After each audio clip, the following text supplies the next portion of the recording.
shifting gears to Libya. I know you've been to Libya. I believe it's repeatedly and somewhat recently.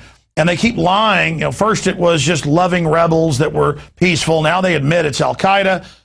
Reuters is saying, oh, God, Al-Qaeda is taking over Libya now. And it's like, but you put them in there. They keep saying Gaddafi's been defeated. Turns out more than half the country's still under his control. I mean, this is the first time that we've seen things become completely Orwellian. It's like NATO and our own government is run by Baghdad Bob, and everything is the opposite of what they say.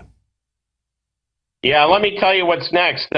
Apparently, there's been some secret protocols signed between the United States and the NATO countries that helped invade Libya, attack Libya, to establish bases. You know, the U.S. used to have an Air Force base in Libya at Wheelis. It was a B-52 base. That's going, I mean, the U.S. is going to go back in there now with military bases.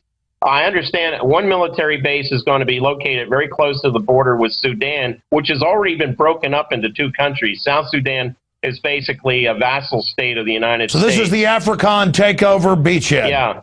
Yeah, and Algeria still supports Gaddafi, rich in natural gas and some oil, but mostly natural gas. When Algeria basically said, look, we're not going to deal with these rebels. We detect that there's Al-Qaeda amongst them, people that we consider unsavory. There were two terrorist attacks in Algeria directed against Algerian security forces blamed on Al-Qaeda. I would say the next two dominoes that are going to fall will be northern Sudan, what's left of the country of Sudan after it was broken in two, and Algeria. This isn't over by any stretch. We're probably going to see these Soros-staged themed marches and revolutions now in Khartoum and Algiers.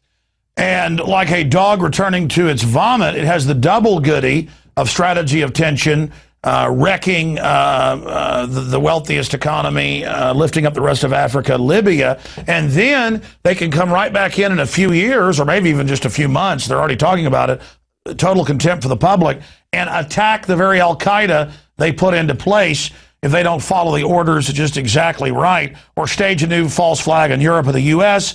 and blame it on some cutout, made-up character. My God, I mean, I've studied a lot of spycraft and subterfuge in history, Wayne. I've never seen anything this ridiculously overt, not even in the nasty Soviet tricks they played in the 70s and 80s. Do you agree with that statement? Yeah, and it's blatant. It's totally blatant what they're doing here. I mean, Libya, as you said, was one of the, as far as social programs to help the people, one of the most advanced. Now we have something I reported after I was there the last time in May, that black Libyans and black guest workers from other countries in sub-Saharan Africa were being targeted by the rebels. Now we have the mainstream finally coming around, Human Rights Watch, Amnesty International, all reporting that black Libyans and black African guest workers have been subjected to beheadings and other, the women raped and other terrible human rights abuses. When I first reported that, the mainstream was, oh, no. I even asked the United Nations Commissioner for Refugees this question here in Washington. He says, oh, well, we've heard those reports, and I've asked the rebels about that. We asked the rebels, why didn't he do an investigation? This guy is a former socialist prime minister of Portugal. He's right in with that whole globalist European Union crowd. Well, Wayne, Walter Fauntroy, as you know, the former D.C. delegate to Congress, for folks that don't know, that's the equivalent of their congressperson because they don't have congress people. He had to hide out for a month and was presumed dead. He finally got out. I know you know about this, but he said that he had to hide out because they were killing all blacks on sight. That's now been confirmed, and that's one reason there's such a resistance to the Al-Qaeda takeover in the country, is because they're not giving them quarter, and they're just dragging any blacks they find out, men, women, and children, and there's giant dead piles of them all hacked up everywhere. And our media says, well, this is quite liberal and loving. Obama's doing it. So that's the black cover they needed, as we said in the Obama deception that breaks all this down. And we even show and say Libya will be invaded. Actually, Tarpley did in the film. It's incredible how he predicted that.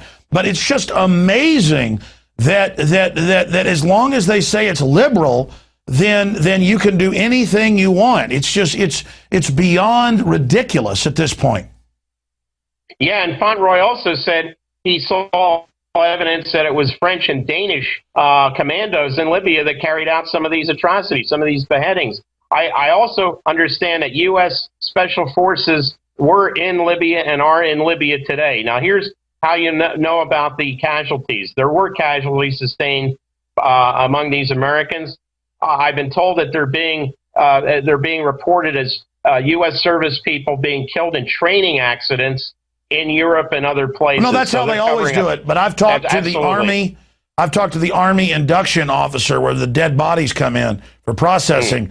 And he said 4 months ago he'd already taken 5 into his office. And then just last week they went ahead and admitted U.S. Special Forces are on the ground, and they've always been there. So you've been proven right on that again. Wayne Madsen of WayneMadsenReport.com. In closing, as part of your globe trotting, your global surveying, you've also gone to Japan, and we know the EPA months ago said that, oh, well, we'll just raise the levels of radioactive isotopes 1,000 to 100,000 times what it previously was. We know milk and food all over the U.S. has had as high as 50 times safe levels of different isotopes. And now they're reporting, we've got some graphics we can show from the news while you're talking, that as water pours in, it's continued Chernobyls on top of Chernobyls, and a lot of the Japanese government has now had to resign, admittedly lying about this. We just had a French nuclear weapons processing system with MOX fuel, plutonium blow up. I mean, we had a Canadian reactor have a big spill. I mean, something weird's going on here. It's almost like somebody's sabotaging things, or I guess it's that thing of when it rains, it pours. Wayne, what do you see going on here since you went to Japan? Well, one thing, I've been through Narita Airport in Tokyo many times, but I haven't been to downtown Tokyo since 1984 until this trip. And one thing that really shocked me was Tokyo used to be a bustling city, people everywhere. That my first reaction was, where are all the people? There wasn't all the traffic that I remember. I mean, yes, they've done some stuff downtown to alleviate traffic, but I asked the question, where are all the people? I was told, look, many people have moved to southern Japan. Those who are able to get out have left. They've gone down to Kyushu Island, southern Honshu, and even into the Okinawa Islands.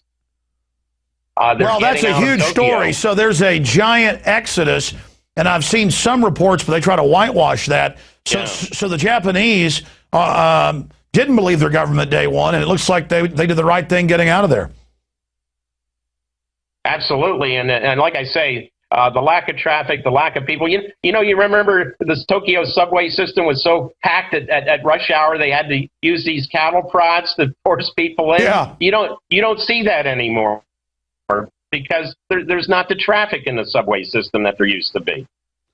Well, we know there's massive radiation sickness and there have been deaths. And why didn't the government just tell the truth from the beginning? I mean, why does government have this compulsion in all eras, in all times, in all civilizations to lie even when the truth would serve them? Because it just came out that they lied instead of responding.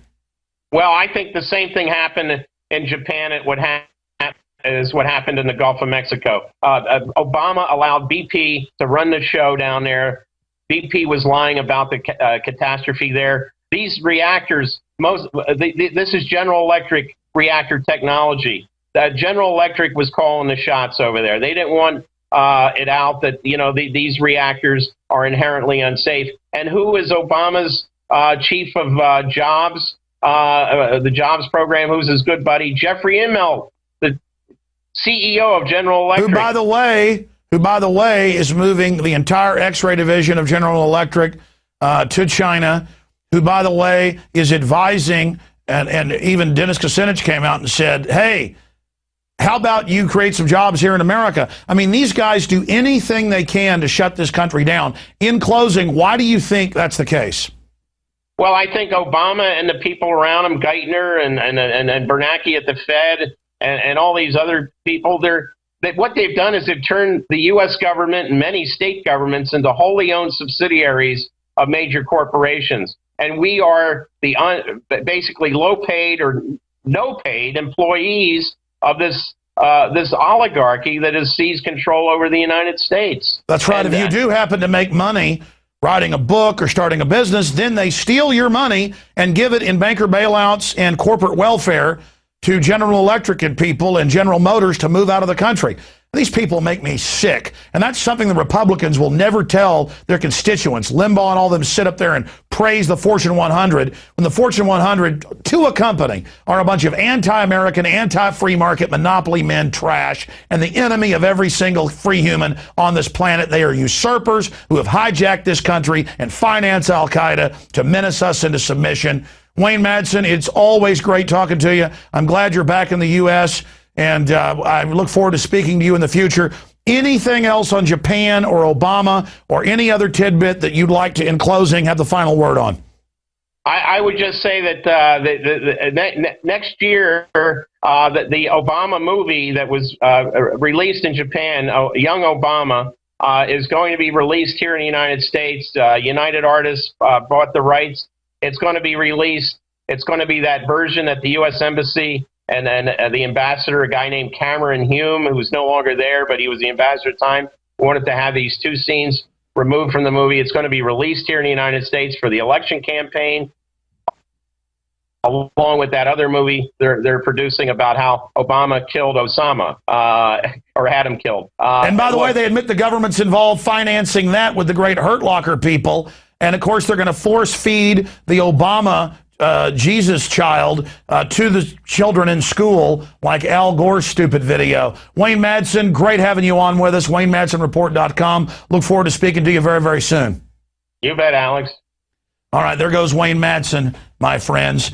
Well, that's it for Infowars Nightly News. Aaron Dykes will be sitting in for me tomorrow night with some special reports and also a 2-week review since the September 1st launch of Infowars Nightly News. You, the subscribers, make this possible. Please spread the word about Infowars Nightly News, InfowarsNews.com, and PrisonPlanet.tv. This is a true revolution in alternative media that transcends the left-right paradigm that is outside the box. Only the truth can set us free, and action with that truth can really empower humanity. Great job to the crew. And again, thank you to all the subscribers. We'll see you back tomorrow, 7 p.m. Central, right here at Infowars Nightly News.